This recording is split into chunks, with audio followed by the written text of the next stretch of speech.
Welcome to Coffee with Casey. We get together once a month and talk about the real estate market, see what's going on, what's happening. Right now we're in May 2018, so we'll give you a quick market update. Today's focus is really going to be on new homes. There's been a lot of, when the market heats up, there's been a lot of issues have come up about new homes, buyers with new homes, using realtors, not using realtors, issues and problems that are happening with the new homes. So we're gonna tackle all that. And be honest with you, I'm going to tell you how we're going to a new product that we're coming up with that's actually going to rate all the builders in the area. So the builders are going to know who are the top 10, who are the bottom 10, which ones have the highest customer service ratings, the whole 9 yards. So we're going to launch, rate a builder, what's called a CST Builder Index. So you'll be able to know exactly, which builders, not that you wouldn't work with, but ones that you have to be careful with, especially you would want to have representation when you're with them. We'll talk about all that.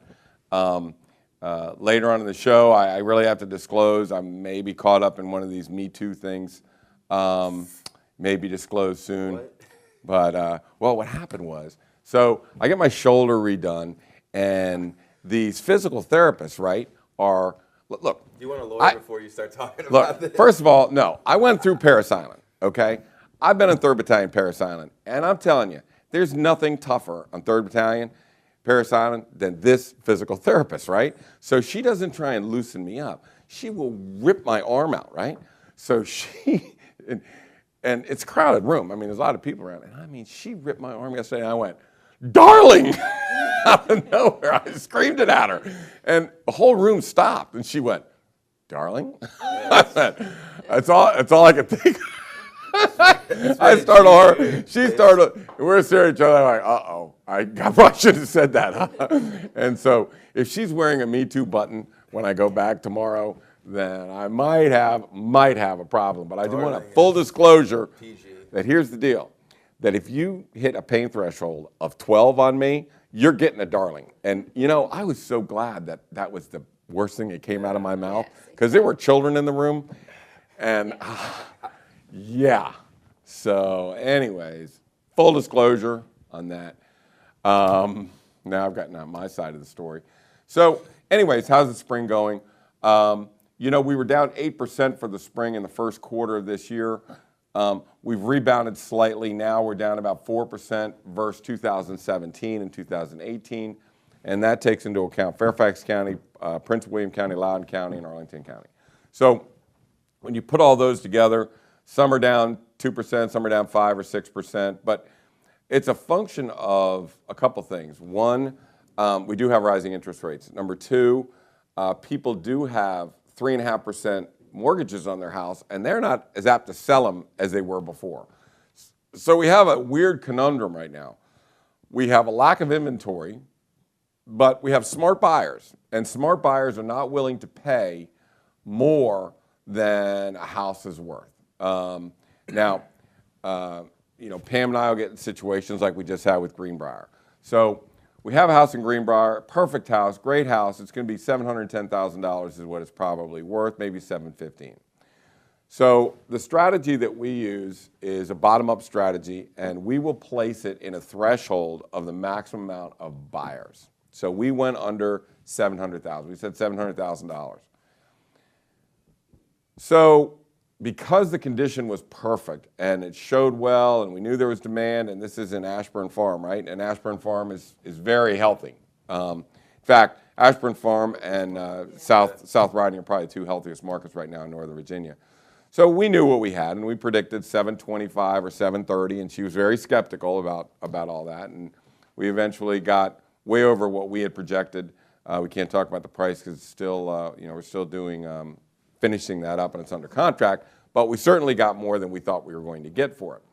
Whereas other houses will sit and sit and sit, and you're scratching your head. And I'm going to tell you what the problem is with these houses. So greatschools.com, the reason people buy homes, number one reason is schools. And I want everyone to go to their greatschools.com, and I want you to look up the elementary school rating in your area. We had one market that the schools are 8s, 9s, and 10s, and now they're 7s and 4s. Now, whether this is because they've changed the rating system, they have a diversity rating right now with the schools as opposed to a test score and success rate. So, but here's the thing. You need to know if your school district is a 4. Now, Pat and I launched one, and the school district was a 9. So we got aggressive with it, and we put on for $850, and we got $910,000 and 56 visitors to that house. Is that Mike Violent coming in here? Are you sneaking in here, Mike Violent? Are you late for school, son? Do you have a note from your mother? You have a note from Liz? I do. You do have a note from Liz? Yes. Good.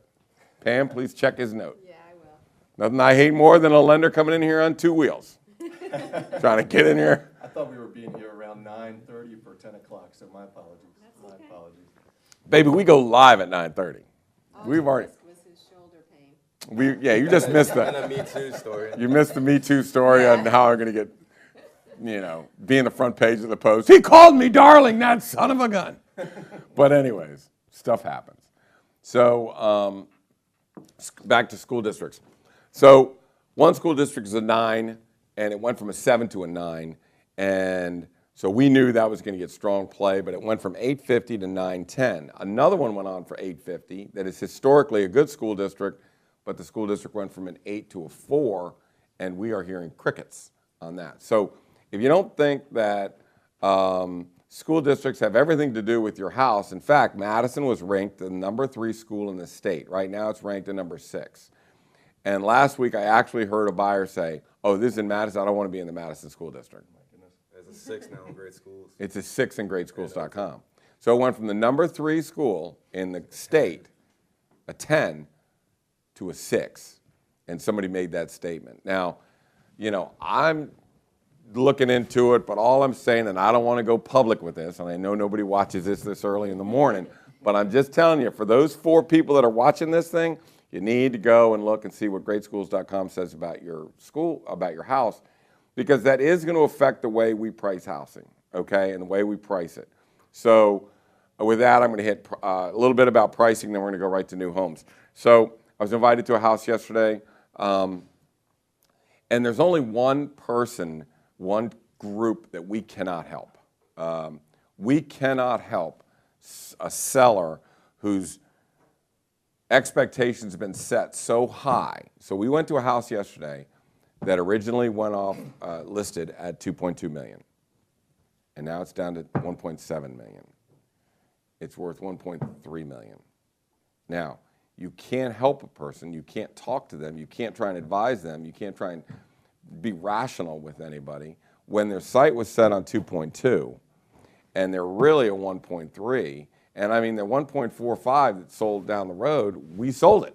I'm telling you, it's not even in the same ballpark. So forget about the 1.4s, and now, so it's almost impossible to recalibrate expectations for sellers. So on that, it's, you can't help everybody. But They were thinking their house was worth $900,000 more than it really is. Can you imagine that? Yeah. So what I did was I looked at the houses in that area, and the 40 had been sold, 44 had been withdrawn unsold. The 40 that sold average now, selling at $233,000 less than their list price. Now, chew on that one for a little bit. So that means you went off at 1.7, right? And you got 475, right? Is that crazy? That's nuts. And that's so, average. huh? That's an average. And I don't want to Everyone hear that about, hit and I don't want to hear about, 1% or well, it's a 95%. bigger price house, it takes a little more time, you got to give it some wiggle room. And how long were they on the market then as well, if they were overpriced that much? Right. We walked into this house. It's at 605 Hillcrest, right? And we priced it out, locked in, $1.75 million. It's a beautiful house. It's a Vienna Elementary School District. Everything was great. It was built. This is a Pat Stack built this from Jefferson Homes. It was perfect. It's a Chicago. It's designed after a Chicago house. So we came in and we said $1.75 million. And it sold for $1.75 million. And it sold in the first weekend. We only had one buyer. this house. It's 322 Air Hill. Now, 322 Air Hill only has 2,400 square feet above grade. That's all it had. And, but it was built by Tommy Stotts. It was his masterpiece. It was backing to Glendon Park. It's on Air Hill. You walked everything. And I came in and I said 1.85 million. And the agents that came in, the first ones that kind of showed it, said, that's the dumbest thing I've ever heard, 1.85 million. There's no way you're getting that. That just went under contract this week. So I don't care if it's 1.8, 1.75, 1.3, 1.4, 750, 800. It is absolutely 100% critical, no matter what the price range, to get the accurate price on that house. And I'm not going to say we don't miss. I'm just going to say you have to be very thoughtful about how you arrive at your pricing, because if they had set unreasonable expectations on some of these houses, then they're putting it at $2 million. And now you got to get, now you drop 230. And now the thing about it is, and I want to make this statement, then we're going to move on. If your house doesn't sell in 30 days, you have a problem, because it is spring. There is a lack of inventory. It's not this, that, and the other thing. You just overpriced it. You need to be realistic. You need to move on your pricing, because the longer it stays on the market, the more stale it gets. And I don't care about 1.7s or 750s or 650s or 850s. It doesn't matter. You must adjust at 30 days. The buyer pool is out there. If you miss it, if you hear crickets and you don't get any offers, you missed your buyer pool. You need to make that adjustment. Now, some sellers will be patient. You want to be patient? You have time? Fine. We can be patient. But I'm telling you, it's going to hurt you in the long run unless you hit that number as soon as you possibly can. So, the word stale is what we want to prevent. Okay?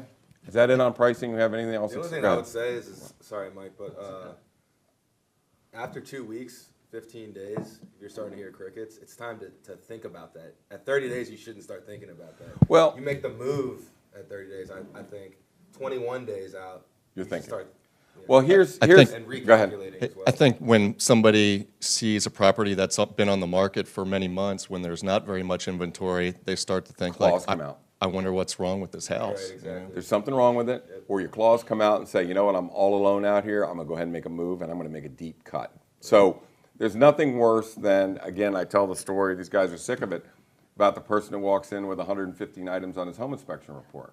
And we said, well, how many do you want us to fix? And they said, 115 items. So, we had multiple contracts. So we just told them to pound sand. We'll fix the 3 items that were electrical, that were safety issues. We're going to fix them, and that's it. And that's what we ended up doing. We did 3. We did that because we had multiple contracts. If you're in 60 days or 75 days and you have 1 contract, you're going to fix 115 items on that home inspection report, or they're going to walk. Now, should you go under contract and then have to come back on the market, now you are not only a stale house, but you failed your home inspection report. Now you got a problem. So getting the right price or being thoughtful about the pricing out of the gate is critical. And Billy, I'm glad you brought that up, because there's a wave that you see at this month. Actually, we did $20 million in sales, which is a pretty damn good month even for us. So, anyways, so you get that rhythm of, we put it on, and then there's a first wave that comes through. That is 65% of the sales. So the first wave takes it. They bid up on it, multiple contracts. They push the price up. We have no inspection, no appraisal in many cases. 50% of our houses this month, I don't think, had a home inspection. So we had a lot of them that did not have home inspections. So that's the first wave. Then what Billy's talking about, a couple weeks later, you'll have the second lookers. They'll come back and go, well, I wasn't going to bid it up at that price. Circle back. But I'm going to circle back, and now I'm going to come back, and now we'll see the second, looking at it for the second time and the third time. And now they know that it's not going to be a bidding war. Now they may come back in. Now, that second wave can also produce multiple contracts. Pat just had one where he got them bidding each other up on the second back, the double backs. So that's what happens. But by the time we get to 30 days, we're through with the first wave. We're through with the double backs. We've talked to all the realtors. We've got all the comments. It's time. And you're right, Billy. It's not time to start thinking about making a move on the 30th. It's time to make your move on the 30th. So Sometimes we don't. But I will say this, we're finally going to make this move on Carr Hill. So Carr Hill is a 1 acre lot. It's beautiful. It's in one of Vienna's better neighborhoods, Carriage Hill. And now it's temp off right now, but tomorrow, what's today, Thursday? Thursday, yeah. Thursday. So tonight, that little girl right there, Julie Hart, is going to reactivate it at $8.99, and then it will start and then it will fly off. So we're going to go for a second batch of, first ones through. Now, why did we go to $8.99 instead of $9.25? The threshold underneath 900. There's no new buyers at $9.25. Right. But can you imagine you're looking in the 800s and all of a sudden this thing pops in, this $900,000 monster rolls in. Now you're comparing yourself to the 800s and whatnot. Now you have a fresh buyer pool to go after. Do we think it's going to sell at $8.99? No, we think it's going to sell at $9.25, where it should be. But this is get a new buyer pool, get a bunch of people interested in it, get a few bidding on it, and when an agent calls me and goes, what's going on? It's like, the only reason it's at 900 is because we needed a new buyer pool. That's the only reason. I'm not expecting it to come in at $900,000. We already got one of those. So, we're expecting multiples, we're expecting bidding, so that kind of thing. So, if you're in the 900s in Vienna, that's something to keep an eye on because that's coming back out this afternoon. So let's go to why are we talking about new homes? And really the only time we will bring something up is if there's a problem. Billy and I coach football together, and we have what's called a POPs list, okay? And everything we do wrong in a game, we write out on a POPs list, okay? Pops was my mentor. So this is what we do, and then we work all week to fix that and make sure that mistake doesn't happen again. So we become experts on those problems we have. So by the end of the month, at the end of our season, our POPs list is only this big, right? So we've whittled it down and we've turned weaknesses into strengths and whatnot. So we start hearing a bunch of stories. And to be honest with you, I don't sell a lot of new homes. I'm more of a listing agent. Pam sells a lot of new homes. Billy sells a lot. Kelly, my daughter. Pat is Colby. Colby. And Shayna. So I have 6 buyer agents that work with me, and that's what they do, is they will sell new homes. So I start getting a glimpse in the Samson Property meeting about these things about builders. And I get a phone call from a friend of ours who's desperate because she put up $35,000, all she had, to buy a new home. The appraisal comes back $27,000 less, which means she now saved her money, $35,000. Now they want her to put up another $27,000, and they're giving her 3 days. Lifetime to save 35, and now you got 3 days to get 27,000 bucks. Not good. Not good. And if you don't come up with the 27 grand, you lose the 35. It's in the contract. By the way, it's in a contract that was never reviewed by a realtor that has nothing to do with us. And I know, Pam, I'm not going to be a bad guy. I'm not going to say the builders are the bad guys. But what I'm saying is this. Here's the deal. Right this second, a buyer will walk into a new home subdivision. They say, if you don't have a realtor, we'll give you $5,000 back. Or if you use our lender, we'll give you $10,000. Or if we do this, we'll do that. What they're trying to do is discourage you from having representation in the transaction. So I want you to have this picture, and we got it, you'll see it a lot. I want the picture to be a homeowner standing in front of a new home, all alone, and on the other side, you have a builder rep, a builder lender, a builder inspector, and a builder title company. Those are 5 very skilled professionals, okay? They are all on the side of the builder.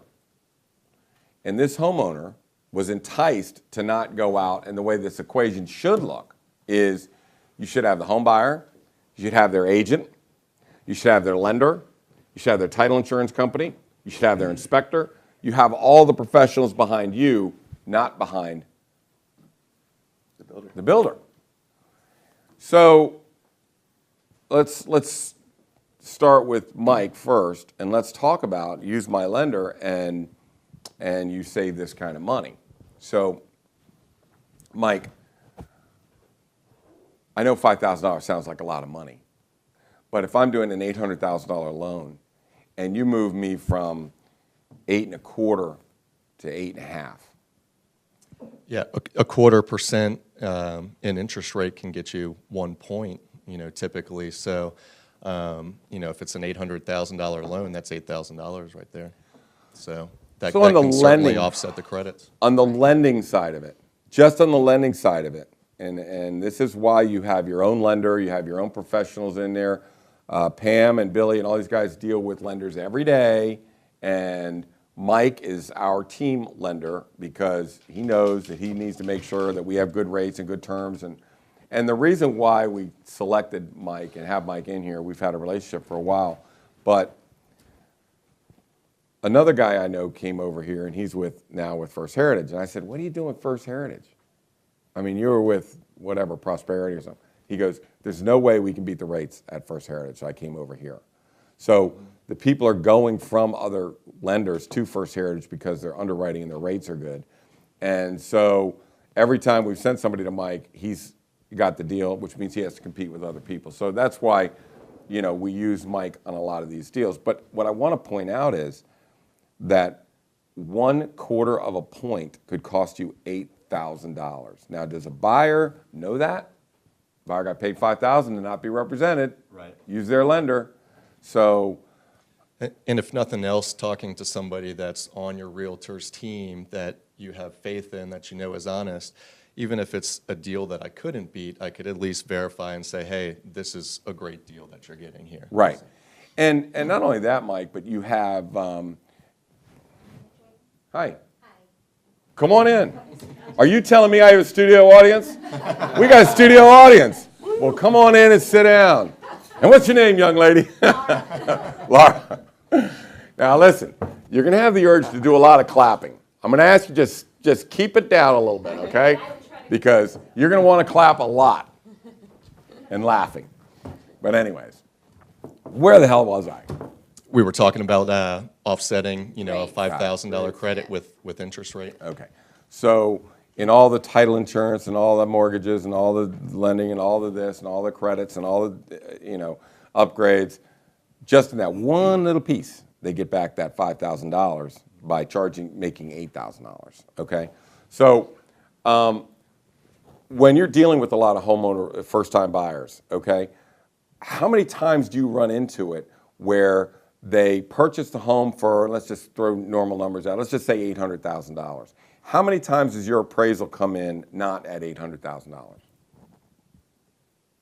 Maybe 1 out of 100, 1 out of 50, something, not very often. Well, that's On new home resales, construction on or resales. New resales? homes construction. Oh, new home, I'm homes, sorry. Different. That's a different ballgame. How It's often certainly does that happen? higher, More often, yeah. maybe 10%. 10%. Okay. So in 10% of the time, and I'm spinning this into Pam here in a second, 10% of the time you would have a appraisal come in lower than the sales price. And is that accurate? Okay. So not like 80% or 90% like I hear about from a lot of these buyers I've been talking to. I mean, I pulled 10 buyers and 6 of them, the appraisal didn't come in. And they had to come up with more money out of pocket. And a lot of times we get potential buyers, that were originally going with the builder's lender, that couldn't get the property to appraise. And we do have, knowledgeable local expert appraisers, so I think we have a little bit That just better goes to show you success. if you use a lender outside of a builder's lender, it's 10% as opposed to what you just said, 60 or 80%. Let me just give you one. Let me just go back on this for just 1 second. Now let's imagine you're a lender, and forget you're a home buyer. Pretend you're a lender, and you are getting fed buyers to you. You're getting fed them. They're just coming right to you. Are you competitive or not competitive? Not competitive, are you? Getting a little fat. I'm sure they're giving good rates, but they're not competing for your business. They're being spoon-fed deals. So when I send a person to Mike, I tell them, go talk to your lender, go talk to another lender. That's okay. You got to have competing bids. Here's the problem: there are no competing bids when you have to use somebody's lender, or you have to use somebody's agent, or you have to use somebody's title insurance company. There's no competitive bidding going on. You need to be working with people that are competing for your business, and that's not the case when you use a builder lender. Now, if they say, talk to my lender, I'd prefer you use my lender, but for God's sake, go out and check your 2 or 3, right? Now we're talking fair. And all I'm saying is, I don't represent the builder, I represent the buyer, and it's not good business for a person to go to somebody that's being spoon-fed deals, okay? So let's talk to Pam, and now we're gonna go over to, and that's one aspect of it. And builders, granted, don't like a lot of realtors, because what a realtor will do is they'll walk in, they'll take their commission, and you never see them again. And some buyers will go, well, that was not exactly worth it. I'm not sure if I got anything out of it or not. But let's take Pat, for example, and then I'm going to get to all the things you do. Pat had a buyer go buy a new home, and they offered him $5,000 to not use a realtor. Well, Pat had already signed them up. The guy was, it is what it is. He had signed them up, and he had already showed them new homes.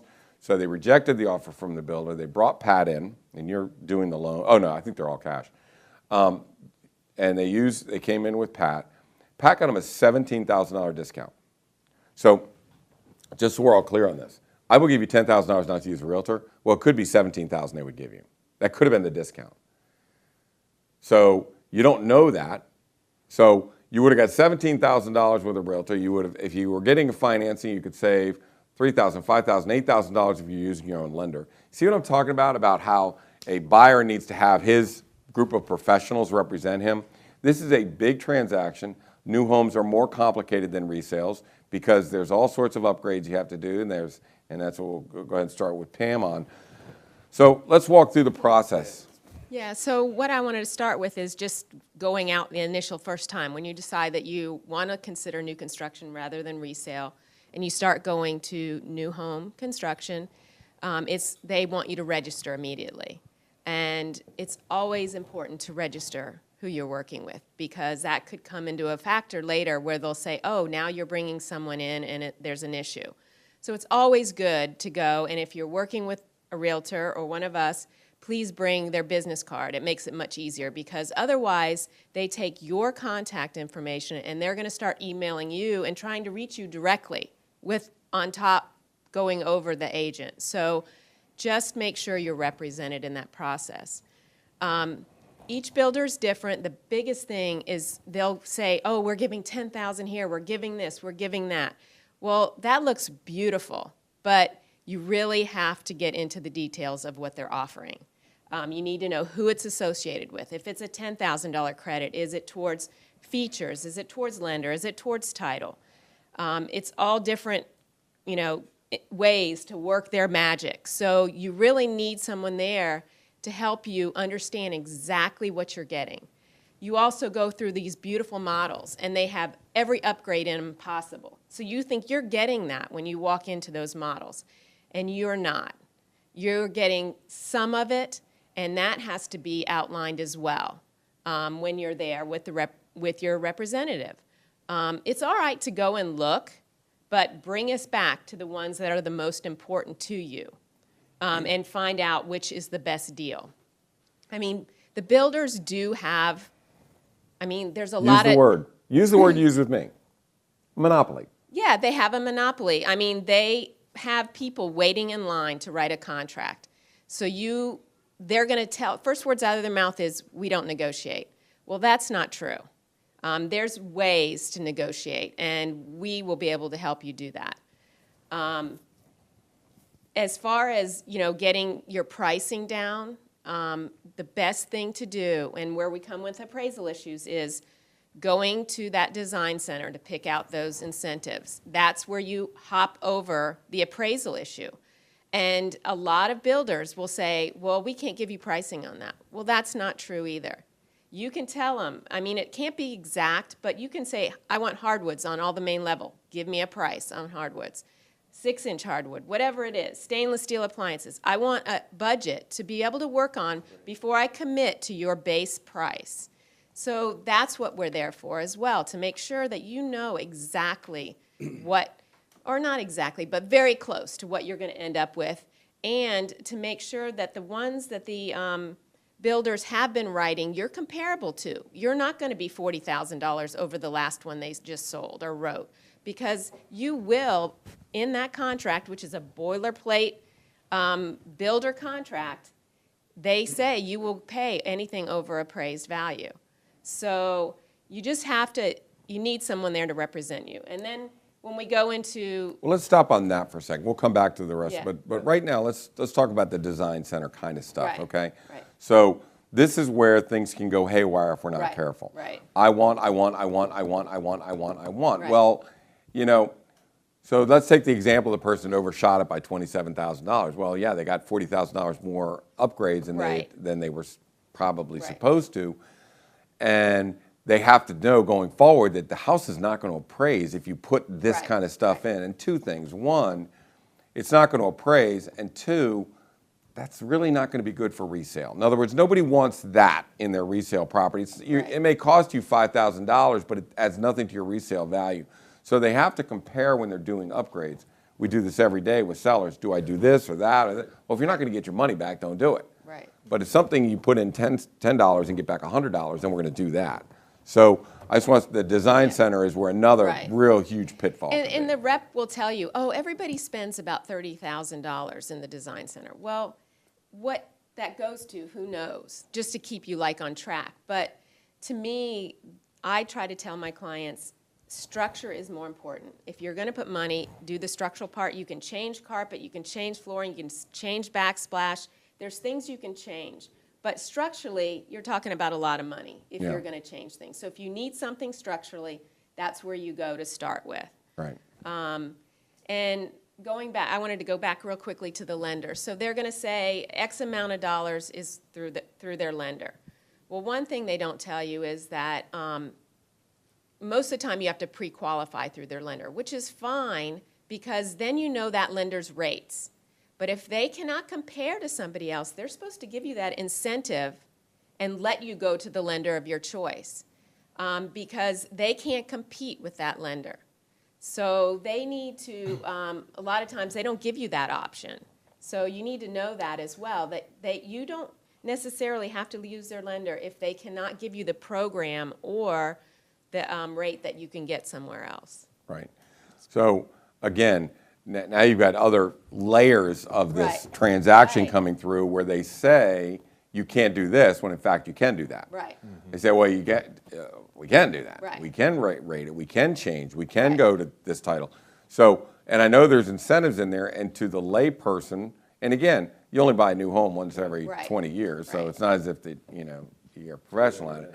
But you need to know, and that's why this rate the builder thing gives us more visibility on, which are the best builders, which ones do give the best consumer satisfaction. Not to digress and get away from the subject, but you can't get a carpenter. If you want a carpenter right now or you want a handyman, Yeah. where do you go? Angie's List or You go to whatever it is. Angie's List or Home Advisor. Yeah, Home Advisor, Yeah. right? If you're a painter, you've got to get rated. But a builder, there's no rating. Realtors get rated Yeah. on Zillow and your reviews. And every time we go into a listing appointment, there's 2 or 3 other agents that we have to compete against. We compete for every listing we do. Rarely does somebody say, we're going to use you. No, we earn the trust and earn our money every time we go and we compete. So what makes a builder a builder's lender? And you don't think that they don't compete. They have to compete. Right. And I agree. And I think that, Pam, what you're talking about too is what is the threshold of who has the leverage here? Right. Right? So if we look at a builder's subdivision and we say you have an absorption rate of 2 or 3 deals per month and you have 50 to go, we have leverage. If you have an inventory of 2 or 3 and you're absorbing 6 to 8 a month, yeah, you've got the leverage. So you really, in every transaction, you need to know, our clients need to know, do we have the leverage or don't we? Can we call their bluff or not? I mean, if they say, hey, I got people standing in line, do they really? Or is that just Let's look at the numbers. or is it a bluff? Yeah, right. Because not to say we bluff people, but we bluff people. I mean, sometimes we'll say, and just give you a perfect example, and I go to this one a lot. We have a house that goes on the market the first weekend. I look at the lady and say, hey, you got to give me your highest and best offer. And she was all alone.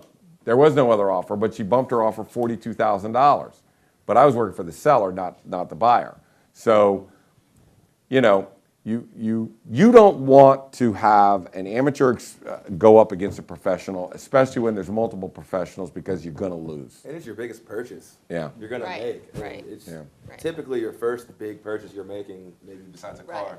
Yeah. But would you go? I mean, I equate it to, would you go into a court case and use the who's suing you or attorney. the prosecutor? Yeah. Would you use them as your attorney? Yeah, Essentially, that's what it is. I mean, it's a bilateral Right. negotiation going on, and you're just taking it at good faith that they're getting you the best deal. No, the builder and the reps in the design Right, center, right. they get paid on how much extra you Right, put in. right. You know, the builder gets paid on how much extra you. Right. So I mean, I'm not trying to slam builders, but you need to be represented and run a pricing model on, hey, this is the base cost, this is how much we can put in, it'll appraise to this, here's the 6 comps that we're comparing against. If you go over this, it's not going to appraise. So now as a first-time home buyer, a lot of younger guys that Right. I talk to that are looking at new homes right now, they think, oh yeah, it'll just, what's an appraisal? What's an appraisal? They don't even know what that is, you know what I Yeah. mean? What's a quarter point? What's a Yeah. comp? Well, it could cost you What's a $8,000. quarter Yeah. point? I think you Exactly. said it best. It's, you know, what you buy a new home once every 20 years. Yeah. Well, Right. it's, you know, if you're going there by yourself, you don't have the experience. Right. That's why you need. Actually, that was professional pretty good representation. simile, like you're having the prosecuting attorney represent you. Yeah. Like, he's going to give you the best deal Exactly. going. Whenever I get in trouble, yeah, No, you don't need a lawyer. I got you. District attorney, yeah, I'm Can sure you imagine that? He'll figure it out for me. Can Yeah, you imagine? and I've walked in before that the rep there, I have more knowledge than the rep they just hired 2 weeks ago in there. She has no idea about the models, the options, and I've sat through with another rep, and I know 10 times more, and I'm like, I don't want her helping us. I end up like asking for somebody else because they're just learning, you Yeah, know, and yeah. that's not going to help my client, you know. So it's a lot of Well, different factors. and you know, Pam, it's also about which is the best subdivision. Let's say there's 8 subdivisions and 2 are really great subdivisions, and you wander into one of the other 6, and you happen to like the model, and you're looking at it, and all of a sudden you're buying in that, and you're overpaying in that, and you really, if you just known about 1 or 2, then you would have got a better house at a better deal and a better term with a better builder and better quality control. So it's not just the one house, it's all the houses, okay, that you have to, you have to go and look at all of them. Let's talk about rebates too on some of the new home buyers. Some buyers do the shopping themselves, and they go out and they find the home and say, hey, I like this house. I've looked at the ones you sent me, and these are the ones I really like, okay? Then there are rebates that a realtor will give a buyer if they've done the homework and they're out there looking at homes and searching for homes and they find the home they like. That's when you get into this, is there a rebate or can I get a point back or something like that? Well, the answer is yes, you can. If a realtor's got you in the car and they're driving all around, then maybe not. I mean, they're working a little harder. But if you find the home you want and you're just going to the realtor and say, I need somebody to help me negotiate, bring in your lender, bring in your thing, do I have to use their people? Can I get away with not using their people? Budget. Yeah.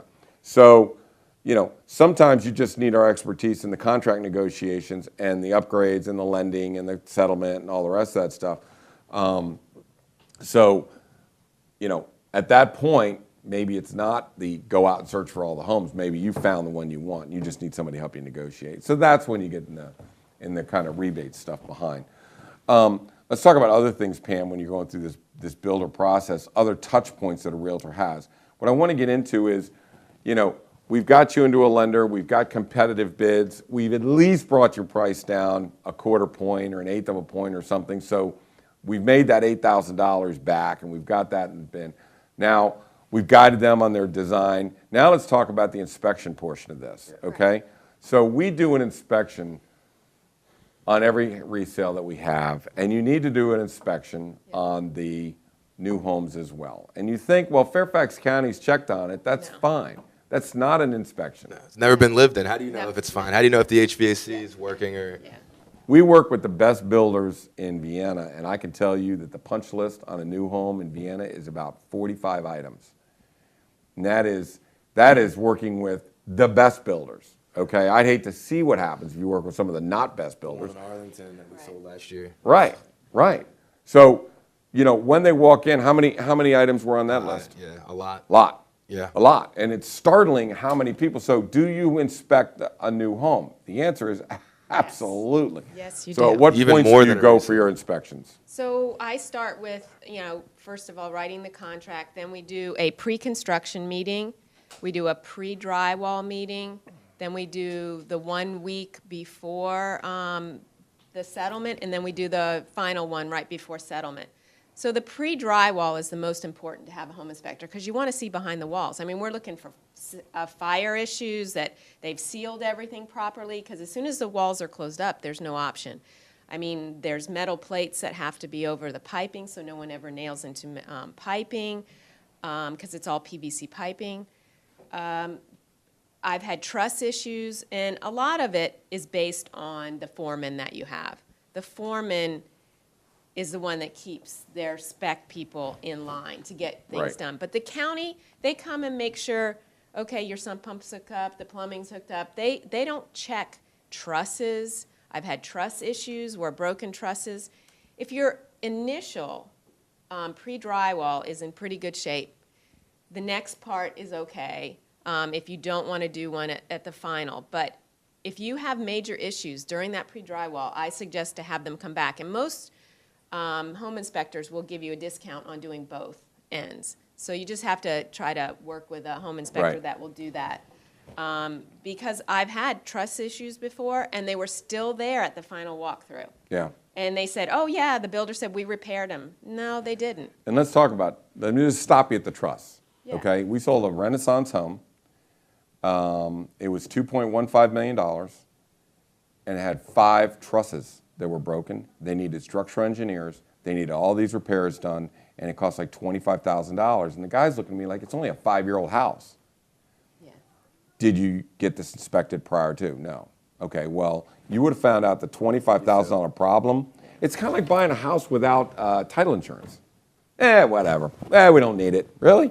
What happens if they don't release the first trust on there, and you come to settlement 20 years from now, Right. and the first trust is not released? It's still on there, and the settlement company is now gone. Everybody's gone. Yeah.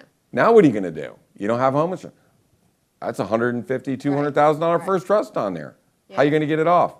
Because the loan has been sold 8 different times, and the lender that you was eaten up by a bigger lender. So the reason you get title insurance is to protect yourself into Right. the future. Now, what we're talking about is the inspections of protecting you, that everything is complete in that house Right. before you Right. guys leave. Right. I want to make sure it's all done. And So it's- when you resell, you don't have to put Right. it. So just trust step us. on you. And Yeah. it seems like, they give you a 10-year structural warranty, some 8-year structural warranty. It seems like, oh, if anything happens, I'm covered. Well, not necessarily. So, and who wants to deal with that when your house is full of furniture, you could have water issues, you could have a lot of issues that you're now dealing with your personal property. I mean, you need to get it done right the first time. I mean, to pay Yeah. $500 or $600 for a home inspector up front when you're spending 7, 8, however, thousands of dollars is worth it. I mean, And it's not, and we're not saying that builders are bad. I mean, we're saying that the best builders have issues, and they have subcontractors, and you need a home inspection to come in and check the work. It's not Fairfax County's job to make sure Right. that some of the issues like you're talking about are done. right. And it's easiest to get those taken care of when the drywall's Right. not on. And Right. you catch them Exactly. early. And, Right. it's much easier Yeah. fix for Yeah. everybody. You can't assume it's getting done correctly because not every person does it correctly. And especially when you're dealing with a production builder who's Right. who's launching Massive 6 things. amounts, yeah. Well, he may have a crew in there, and every crew is different. And that's why when we rate the builders, it's not the builder, it's the community. project. Right.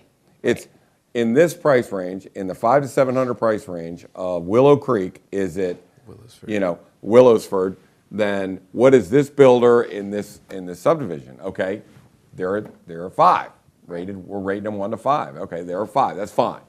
Okay, we can assume, we're not still going to check. We can assume these are the best quality builders out here. These are the ones that are making their buyers happy. But just because a buyer's happy doesn't mean they got the best deal. Or, Right. They could go through the transaction and they were getting hosed. They didn't even know they were getting hosed.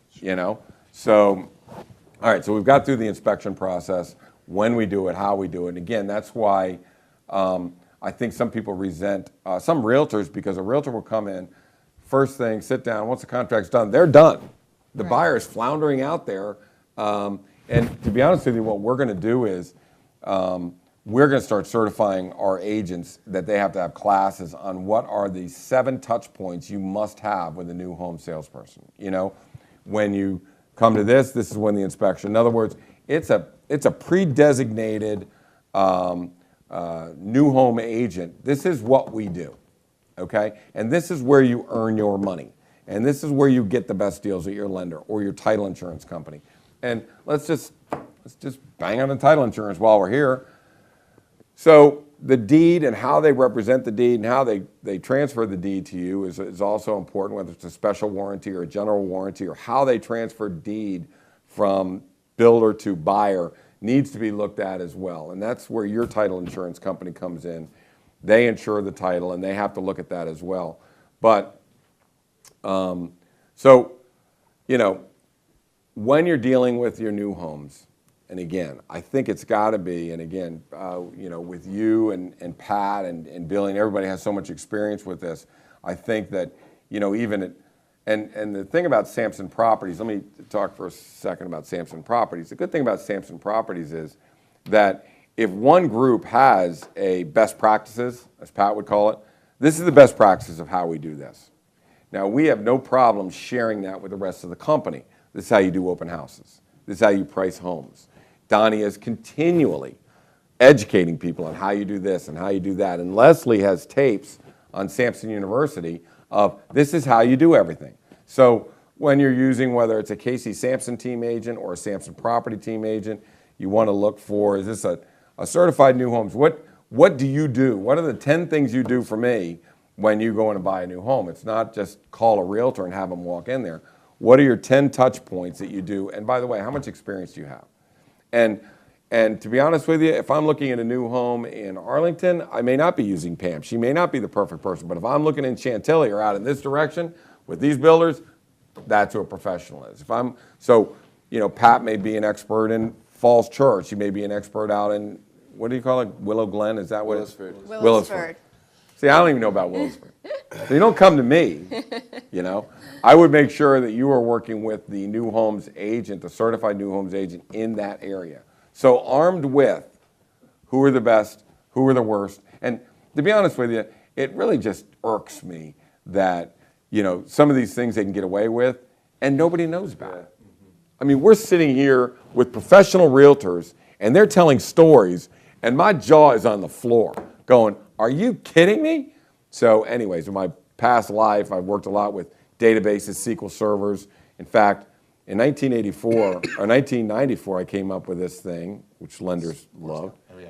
No, not Sports Combine. I came up with LendingTree. Mm-hmm. So LendingTree started in 1996. But in 1994, I got together with a couple guys from Fannie Mae, and I said, look, people should be able to put their request for a loan up online, where they're going to, all the information, and lenders should bid on it.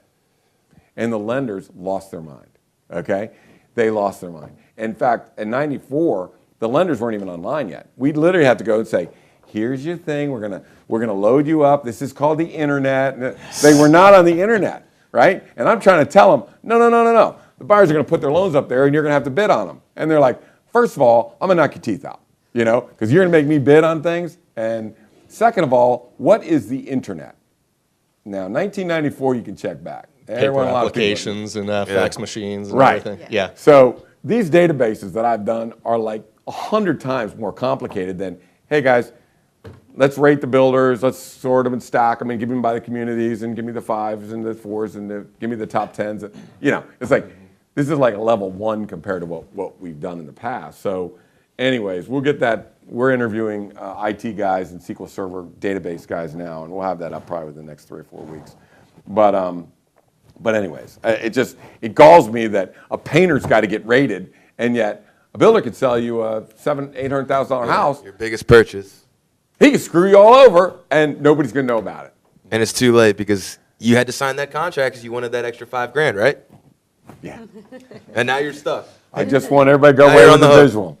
Would I rather have these guys standing behind me, or would I rather have all the professionals standing behind the builder? Am I going to go to the prosecuting attorney and go, hey, look, could you represent me in this whole thing? Sure. In fact, I'll give you $5,000 if you let me represent you. Yeah. You know, then you're in jail for the rest. I think one thing important that you should touch on is a lot of buyers don't know how a buyer's agent is actually paid for. Right, right. Okay. They think that it's going to cost them a lot of money Right. in order to have an agent represent them. So built into a lender's package is the commission. And the buyers don't pay, the builder pays for that. And so sometimes when they say, we'll give you $5,000 not to use a realtor, well, you know, they're keeping a certain amount of money, but the problem is they're not disclosing to you that they want you not, look, let's put it this way. It's you versus the builder. They don't want you to use a realtor. Well, I'll give you $5,000. Don't use a realtor. Why? Because they want everybody on their side. Right. They want you all alone. But even on a resale, when I'm talking to people, a lot of people don't understand Where it's coming from. That, you know, on a resale that the seller is paying for their Right. buyer's commission. Right, right.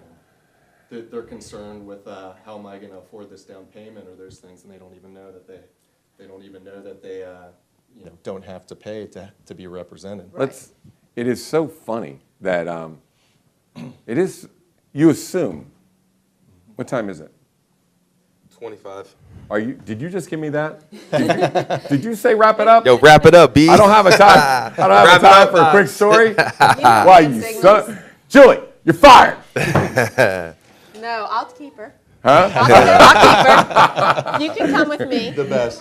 Julie's arms are really long because we're dragging on her to the left and dragging on her to the right. So really, her hands are now lower than her knees.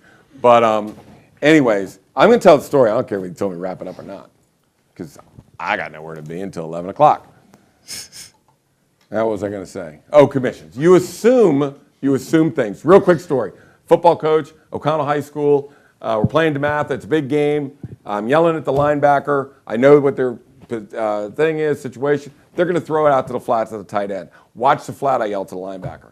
Guy goes out. He goes, hey, catches a pass. It's 12 yards. Linebacker's nowhere to be seen. I told you, watch the flat. So here we go. 8 plays later, guy comes up. He's coming out. I'm like, watch the flat. Jimmy, please, for God's sakes, watch the flat. Guy goes out, catches the ball, 12 yards. They get a first down. You know, right. My head is blown off. Get out of here, Jimmy. Are you crazy? He goes, Coach, I have no idea what the flat is. I don't even know what the flat is. Mm-hmm. And, you know, I'm giving it that Tom Hanks, gotta remember to tell him where the flat is. So I tell that story because really, It's to your assumptions, thing, yeah. I assume they know, and they don't know. So you said the word commission. So I'm going to talk about commission here just 1 second because this is very important, okay? Back in the day, most people charge 6% for their listings, okay? And a lot of people are confused on how it shouldn't be confused. There's efficiencies in the internet right now. The internet has made it easier for buyers to find things. They've made it easier for realtors to market things. I could literally say, my target buyer is in DC right now. This is his age or her age. This is how many kids she has. This is how much money she makes. This is all these things. I know where she is. So I can put an ad on and go find them, and the readership goes from 100 to 2,000 because I'm targeting the right people. So you can increase that. So it makes our job a lot easier, a lot less expensive on how we do things. So the efficiencies have, and 5 years ago, the selling agents, you have a transaction, the commissions are, let's say 6%, 3% goes to the listing company, 3% goes to the selling company, the selling agent that comes in. Historically, that's where it was back in the day.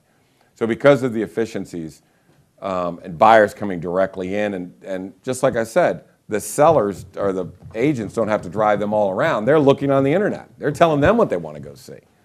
So 5 years ago, Bernie calls me in and he goes, 2.5%.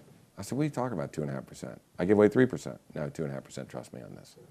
So I went in, I ran a test market with it, the 2.5%, sold every bit as fast as the 3%, but I could take that money and I could use it on doing this target marketing.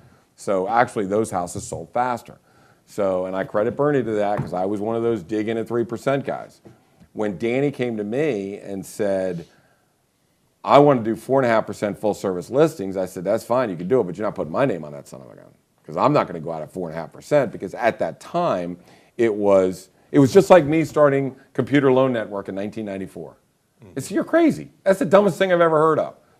But in today's market, now the selling agents have gone from 5% getting 2.5% to 60% getting 2.5%, and even 40% of the Long and Foster listings give away 2.5%. So that's the most institutional lender you're going to see around here. So in fact, the going rate that should be, that does not affect, whether it's marketable or not marketable, is 2.5% is what is now acceptable to give away to the selling agents, okay? And I got a 1.75 behind me and a 1.8 behind me and a 1.5 over here and a 750 and multiple contracts, and our average time on the market is 17 days, so it doesn't affect. So credit to Bernie, you're right. That is the best thing. Take that money and more effectively use it for your marketing, which worked like a charm.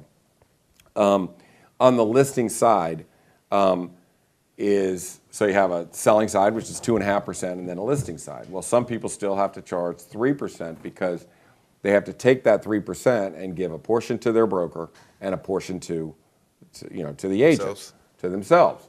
Well, in a place like this with Samson Properties, Danny doesn't take anything. So he doesn't take anything. So we charge 2%.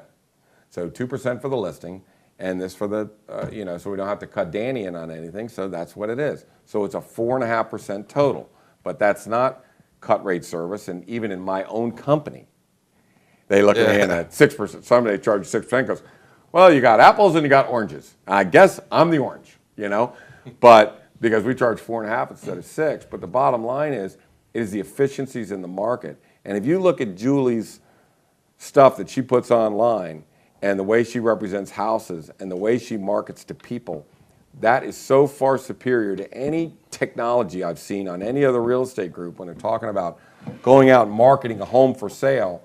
It's incredible. She does an unbelievable job. She does. Unbelievable. You do. Hey, I'm talking good about you after giving me one of these. All right? Give me one of these. I just got called out. You know what I mean? Stop talking. I'm waiting for her to start playing the music now, for me. The award ceremony. So as far as piano music. As far as to the agents, and I went to I go to dinner at a certain place. There's one agent's in there. She's a Long and Foster agent. She hates me. She hates me, and she's always giving me the bug eye. It's like, don't bug eye me. Bug eye your broker because they're taking half your money, and that's why you can't compete with me. So. Don't bug eye me because I am more efficient and can get it done, and my broker doesn't charge me the extra, commission. I mean, a business model is a business model, and when you have a business model, that's what you have. That's your business model. Well, Danny's just happens to make it easier for us to charge 4.5%, and we can do it and not harm services, or obviously things sell just as fast when you have a $20 million month. So as far as the commissions go, that's here's where the flat is, explanation on the commissions. Right. Well, and what I was thinking is a lot of buyers, they think that if they bring a realtor that they're going to have to pay for the realtor, but it's actually the seller or the builder that's paying for the realtor commission. So as a buyer, you can be represented and it doesn't cost you anything. Right. To have somebody looking out for you. And what you want to do is if you think about buying a new home or a resale, and really the resales could have been a better deal in some situations, so you have to compare resales with the new homes and new homes to new homes, is have an interview with a realtor, sit down to whether it's Pam or Billy or Pat or somebody like that, and then decide whether you need to use a realtor or not. I mean, it's pretty clear. You just need to go in with your eyes wide open. Don't have a builder go, come on in, I'll give you $5,000 if you don't use a realtor. It's like, yes! It's like, oh, we could have got a $17,000 discount, plus you're going to get hosed. So anyways, not hosed. I don't want to use the word hosed. Right. It's just business. I mean, the lender that works for the builder. That's his client. The title insurance works for the builder. The inspector works for the builder. That's his client. They're his clients. The lady didn't have a realtor. She came to the listing agent. She paid an extra $42,000. There was no lying or deceiving. It was all we said was, I need your highest and best offer. And she said, I'll bump it $42,000. And so you just need to be careful. Okay? You need to be careful out there. Have a professional representing you. Have professionals. Do you have any other things to add? I'm good. Are you good? I'm good. Julie. Julie, can you wrap this up? They do have questions. Some questions here. Of the 4 people watching, somebody had a question? And my audience? We've got 25 right now. Hope none of them are builders. She said,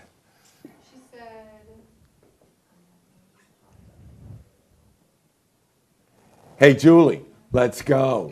It's time to wrap it up a little bit. okay, can we change the contract on a new home builder to have a financing contingency in which the house must appraise? Also, can the down payment be held with a title company's escrow to protect the funds should the house not appraise? No. No. Can you say in the mic? Yeah. This is for Carol's question. This is for Carol's question. Like I said, the builder's contract is a boilerplate. They're not going to let you put a financing contingency there. They're going to hold your escrow because they potentially, when you first go, they're going to tell you also how much you have to put down, a percentage. And that percentage is for them to get the permit for that lot and start building it, and they won't start construction until you've put your deposit down. Sometimes they'll take like $5,000 to write the contract and everything, and they'll give you 2 weeks to put the rest of your deposit down before they will start building your home, individual home. And 90% of the builders will not take a home of sale contingency either. Some of them will for a very limited amount of time, and they will let you hold off on getting that big deposit until you get your proceeds from your home, your sale of your home, but they will not start your home. So technically, you're moving twice because they're not going to let you go up to the last minute and still be contingent on the sale of that home. I need to also add one Yeah. more thing. And this is a big thing that I forgot. I don't care if we run over in time. This happened this week with Pat, and it's happened a couple times, where a builder will not accept so you're settling on the 31st of May, and Pat is representing the seller on the sale, I am too. We're representing the seller on the sale, and then she's buying a new home. Right. The buyer will not accept a transfer of funds from the lender, or from the titling company. Title. So it is a nightmare to try and get a buyer to move their date in which they've got their movers lined up, they've got everything lined up. Now, this is a requirement of the builder that's harming our transaction here. Right. She can't get to the new home, and then she's leaving for Costa Rica the morning after. So the conundrum was, had we known that this builder must require, and when we go in and deal with a builder, assignment of funds, we yeah. need to know, will you take an assignment of funds from the lender? If not, then when I write this contract, and the question on the thing was, can they change the contract? Nobody's going to change the contract. Once it's signed, it's done. No. So the answer to that is no. And the same thing just held true with us. We can't change the contract and force the buyer. We can beg them and plead with them and try and, get them to move their date to accommodate us. But had we known, had we been a part of both deals, we'd have known that up front. We'd have been May 29 to May 31st. And if you don't think it's a big deal, it's a huge deal. Yeah. That you could have your stuff on a trailer for 2 days. It's how you coordinate your listing sale with your new home purchase is extremely important. So you just really got to know that as well. And so the coordination Right. needs to be done. Correct. Okay? Correct. Okay. Sorry about that. I just had to jump in. Are we done? Any other questions? No? Wrap it up. All right, guys. you all Thank very you. much. Thank you very much. I want to thank Mike Filan, who's from First Heritage, who is our team's lender. Does a great job.